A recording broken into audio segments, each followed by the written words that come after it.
console version of Rust was released roughly 3 weeks ago, and in those 3 weeks, a lot of things have gone wrong, and a lot of players are now left asking, can we get a refund? How can we get a refund, and how did this all happen? So what I want to do is go into this whole refund thing, and whether or not you are entitled to a refund. A lot of people right off their bat are going to say no, but I don't think that's the case. So you can't actually get a refund from D11, the developers of the game. Let's just get that out of the way right here.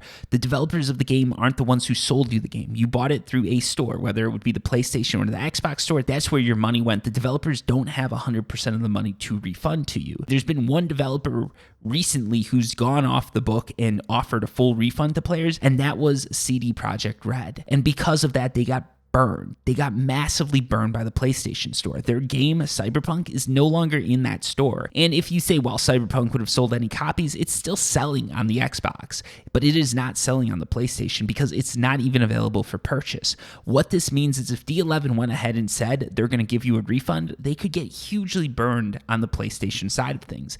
And they don't want to do that. They don't want to become Sony's enemy, so they can't really give you a refund. And if they did, it would jeopardize their whole company. So let's just get that off the books, and whether or not they want you to take a refund, I don't think that's something they can give you. Developers have sort of hinted at so much, and I really do believe that to be true. I believe that if they could, they would be willing to give players a refund or give players something, but they just can't do that. That is not within their power. So who can you get a refund from?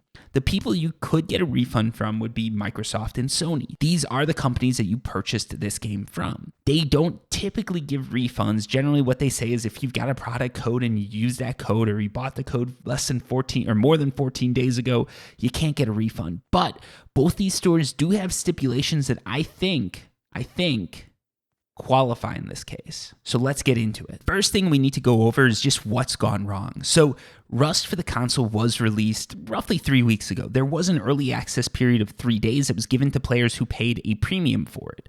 Unfortunately, that early access was a bastardized early access. You did not get access to the full game. You got access to only a part of it.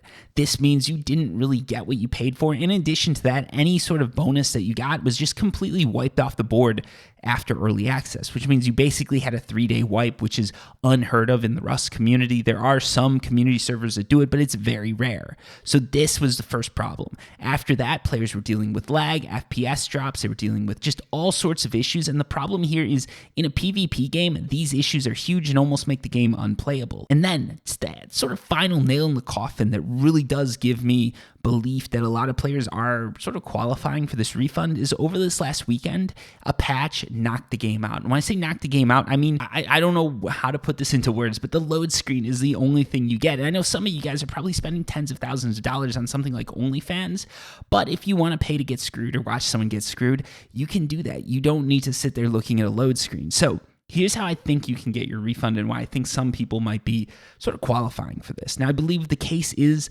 shakier on the PlayStation side of things, but on the Xbox side of things, where this load screen issue is more prevalent, I think you have a case. So if we go here and we look at this, request an Xbox refund, you can see here, submitting a request does not guarantee a refund. Most purchases are not eligible for a refund after 14 days. If you think your account was compromised, this shouldn't be the case. For subscriptions, go here, that's not the case. But down here, you see this line. If you purchase content that isn't working, that is one of the things that you could be getting a refund for. What qualifies as not working, that is sort of up to Microsoft's or Xbox discretion. But I think being stuck on a loading screen for a whole weekend, 3 weeks after release, qualifies. I think that buying a game that you can't play for any period of time or a significant period of time qualifies for a refund. And the fact that we can't play this game still, I think that qualifies Xbox players for a refund. Just because of that. There's been a lot of crashing FPS drops, but that is all questionable, right? Can you play a game when it's lagging? You sort of can, but it's sort of not what it's not the experience you paid for, but you can play it. So is it not working, or is it just not working as expected? That's all arguable, but the fact that you can't even get into servers and you can't actually play any part of this game, I think that means the content isn't working, and I think that entitles you to a refund. Obviously, again, at Microsoft's discretion, they're the ones that are going to decide. Now, let's go over to the PlayStation side of things. So PlayStation Store refund type, okay? So let's go down here, and you can see here, After purchasing this type of content, so this is full games, downloadable content, in-date game consumables, and season passes fall under this category. So this is, well, a full game, Rust, boom, right there. After purchasing this type of content through PlayStation Store, you have 14 days from purchase to request a refund. Probably for most of you, this isn't the case. If you have started to download or stream the purchased content, you will not be eligible for a refund unless the content is faulty. So that line right there, unless the content is faulty, is what, again, I think is going to be up to the PlayStation Store to decide. But I think this is where you could go to get the refund, because is Rust faulty? Now, on the PlayStation, I don't have a PlayStation, but I've heard a lot of people talking about the game crashing, blue screens being kicked back to the menu. They've talked about lag. They've talked about all sorts of things going wrong. If your game's repeatedly crashing, you can't get in and play more for 5 or 10 minutes, and you're talking about matches that take place over weeks or months, that's a wipe after all. I think that qualifies. I think that means the content is faulty. I'm not saying anybody should get a refund if their content crashes once. I'm not even saying you should get a refund if there's one bad patch. But if 3 weeks after launch, you're still having these issues and it doesn't look like they're getting fixed, I think you're eligible for a refund. I think that you might be. Now, with the PlayStation, it is a little bit shakier, because here's where the PlayStation is different than sort of the other console or the Xbox. On PlayStation, the game was working over the weekend, from what I've heard. Players were able to get in. They were just having all the same issues they were having before. So the question again becomes, what is faulty? How do you qualify that? Is faulty not working? Because if that's the case, I don't think PlayStation owners or PlayStation Rust owners are eligible for a refund. If content being faulty is simply lag, then most games at some point would be refund eligible.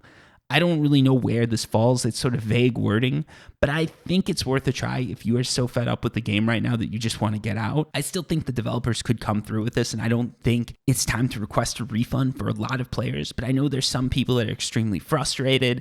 I know I'll post a video even just going over how to do stuff, and people are like commenting to me like they're saying I shouldn't be doing this because it's just a horrible thing and the game doesn't work. I'm giving people a false impression. And then there's people on the other side of things saying that when I talk negatively about the game or make a video like this, I'm giving people a false impression. Well, I think it depends on who you are and what your tolerance is for this type of thing. If you're someone who goes out for a night on the town and spends a couple $1,000s, $60 probably doesn't seem like much. But if you're someone who makes $100, $200, $300 a month, $60 is a huge amount of money. If all you're doing is spending your birthday money and your Christmas money to buy these games, you probably don't really want to be sitting on a $60 purchase for a couple years waiting for things to get fixed, or maybe a couple months even waiting for things to get fixed. You want the game to work when you bought it, or you want to just sit it out and wait for a sale, and that's viable, and that's something I think you should be entitled to do. If you bought this game to play it on release, which all of us did, and you can't play it on release to its full potential, I think you sort of are eligible for a refund. Now, if you do get these refunds, keep in mind you're not going to get to keep the skins, and you're probably going to have to repurchase the game if you want to play it. So unless you're wanting to wait for a sale or anything like that, if you want to play Rust on the console, it's probably not worth getting a refund. If you think in a month you're going to want to jump back into this game when I make a video saying everything's working, you're probably not going to want to get a refund. If you're thinking you just had this month to play the game and after this you're being shipped out to the military, you're going to be going over to, the moon to fight aliens, maybe you're not going to be playing Rust on the moon. So maybe you do want that refund because it's just a waste of money, and by the time you get back, you're going to be 10 years older and who knows? But you get what I'm saying. Like certain people, different situations, maybe you want a refund, maybe you don't. Keep in mind when you get that refund, you're giving up skins, you're giving up any sort of benefits that are going to be given to us by the developers due to putting up with all these issues. So yeah, that's where it stands, and that's where I think everything is. Hopefully this makes things clear. If you're looking for a refund, you can literally just go to Google PlayStation Store refund. Same for Xbox Store refund. You can see up in the top of my Brave browser where I went to get this. You can probably go to the same thing and just click in and get your refund if you really want to request it. I think a lot of you are probably too lazy to request a refund, but we'll see what happens. Cyberpunk, for all their credit, they did give everybody a refund, and the people that requested a refund barely took a hit to their budget. So I don't think this is going to be any more crazy, because honestly, when you get into this game, it does run better than Cyberpunk. It's just, it crashes and sometimes doesn't work, which is something I really didn't experience with Cyberpunk. So yeah, hopefully you liked this video. Hopefully it helped. I'm sorry people aren't having the greatest experience with this, but let's keep our faith in the devs, and hopefully this week will be better than last. Anyways, thank you for watching, and until next time, peace.